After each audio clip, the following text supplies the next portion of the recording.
Assalamualaikum warahmatullahi wabarakatuh. Hari ini saya Rizaldi sedang ada di tempat produksi furnitur di Desa Semaken 1, Banjar Tarum, Kalibawang, Kulon Progo. Di sini saya bersama pemilik usaha Barokah, Pak Muhammad Thoib Triatmojo. Langsung saja. Gini Pak, dulu Bapak bisa terjun ke bisnis furnitur ini, mungkin bisa diceritakan secara singkat gimana perjalanan dari awalnya gitu Pak. Kalau ini ya Mas ya, saya perjalanan dari awal terjun di furniture itu kan kita dulunya pemain kayu gondongan. Jadi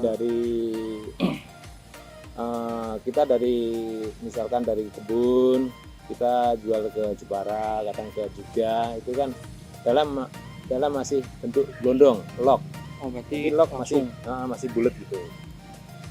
Cuman kan tergantung keadaan ini kan, kadang kita log melimpah, kadang penjualan kita nggak secepat kita jual log. Akhirnya kita berusaha untuk pengembangan itu dalam artian kita ya apapun yang kita kerjakan atau kita ini masih berkaitan dengan kayu. Akhirnya kita beralih ke furniture itu pun kita merintisnya dari nol, dari awal. Jadi pertama kita masih belum ada karyawan yang bisa mengerjakan furniture. Berhubung saya sendiri ya alhamdulillah dari kecil udah bisa sedikit lah masalah furniture. Jadi kita dari awal masih membantu karyawan kita untuk berusaha mengerjakan furniture itu. Jadi kita masih melakukan bimbingan selama beberapa bulan. Akhirnya kalau karyawan itu udah dirasa mumpuni, kita baru lepas. Berarti dari awal Bapak tuh sendiri ya? Atau udah langsung sama orang itu? Pertamanya kita kerja itu sendiri, maksudnya, tapi kita usaha mandiri, cuman kita akan merekrut tenaga kerja. Jadi tenaga kerja itu pertama tenaga kerja yang di lapangan. Yang di lapangan tuh masalahnya yang namanya usaha kayak gini kan dari awal sampai akhir kan pasti butuh tenaga terus Mas. Karena kan banyak. Iya. Prosesnya kan lama. Jadi dari awal misalkan kita di kebun, dari kebun kita tebang, terus kita angkut ke pinggir jalan, sampai pinggir jalan kita angkut lagi ke depo, baru kita gergaji, kita keringin, kita bikin metal kayak gitu. Berarti dari awal Bapak bikin furnitur tuh karena tadi tuh lognya tuh banyak, pasoknya, terus stok log melimpah dan penjualannya ada kurang. Agak kurang. Ya.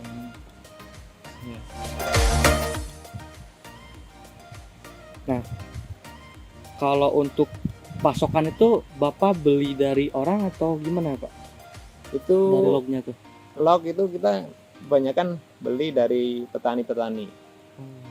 Kan petani biasanya misalkan kita ini kan ada petani yang nawarin kayu, kita dari itu kadang ada yang dikirim dari teman yang udah tebang bentuk log itu udah ada.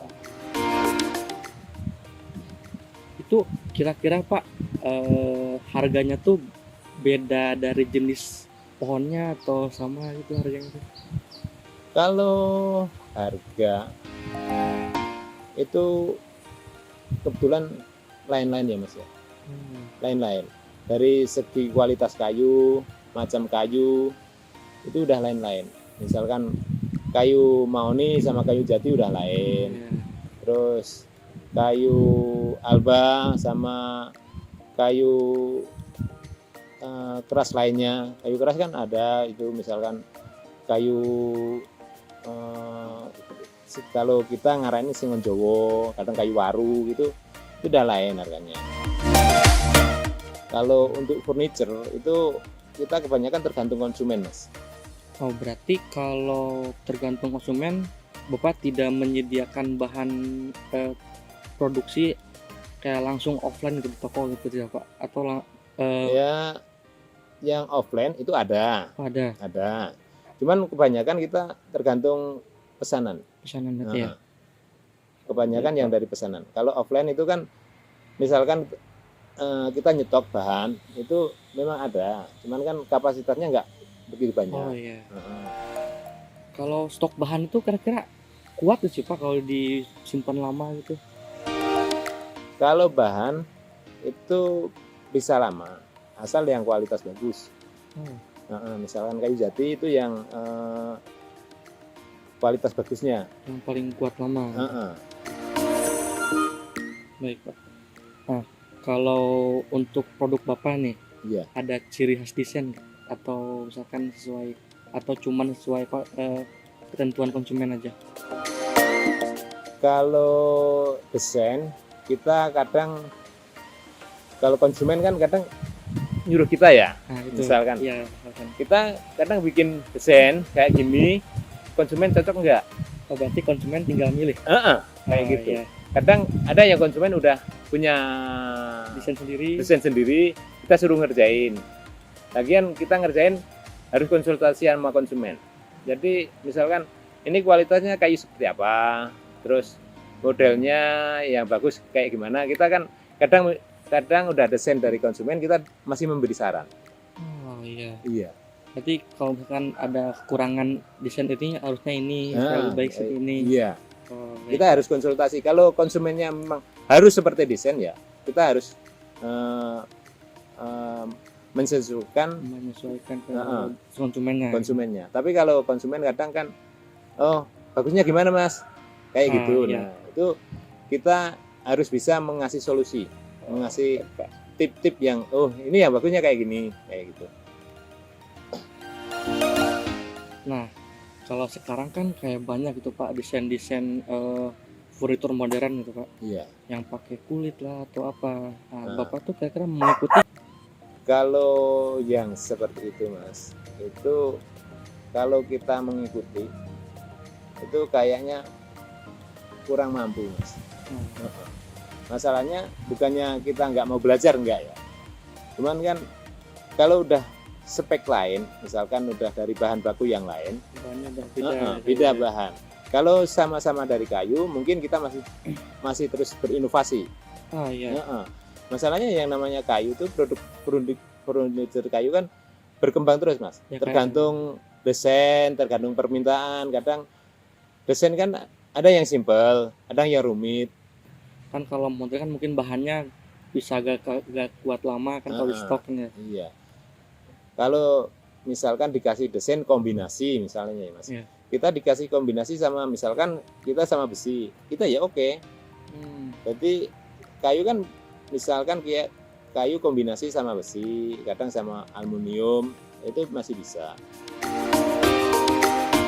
Nah, kalau untuk misalkan nih Pak, saya mau pesan, Iya. itu gimana ya Pak cara pesannya tuh? Atau harus datang ke sini kah? Atau bisa lewat WA, telepon? Oh, kalau pesen itu bisa datang ke sini bisa mas, lewat telepon bisa, lewat WA bisa, kadang lewat temen pun bisa. Oh iya. Iya, masalahnya gini mas, ya namanya pesanan itu kita menerimanya enggak, oh harus ke sini enggak. Kadang Oh iya. ada teman kita yang ngomong, oh kayak pesen seperti ini, ya udah kita layanin. Kadang masalahnya kayak usaha kayak gini mas, itu harus bisa punya relasi teman. Kadang ya banyak teman banyak rezeki mas. Kadang kita misalkan kita produksi di sini buat si A gitu ya. Oh kadang temennya si A itu lihat, oh kerjanya bagus, akhirnya minta nomor telepon. Kadang Iya. yuk ngomong sama si A suruh pesenin, ya itu kan bisa kayak Iya. gitu. Berarti kalau untuk pemasaran tuh kebanyakan tuh mulut ke mulut ya Pak? atau ada juga kayak memakai media online?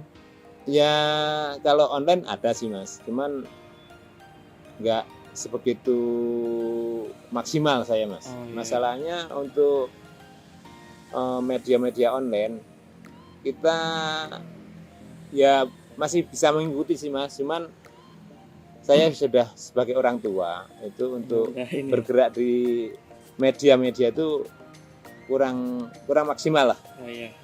Tapi ya kalau untuk cuman untuk Facebook, untuk WA, untuk masih ada. mampu mengikuti. Kami untuk yang lainnya harus punya koneksi yang lebih mumpuni kayak anak muda gitu, Iya kayak sih. mas-masnya itu mungkin iya. bisa membantu untuk Ya Pak, nanti bantu. pemasarannya. Mungkin pertanyaan cukup sih Pak. Oh, iya. Sekiannya. Nah, Mungkin untuk teman-teman yang ingin memulai usaha furnitur bisa ditiru ya jejak dari Bapak Toib. iya. Terima kasih ya Pak Iya, atas sama. waktunya. Ya.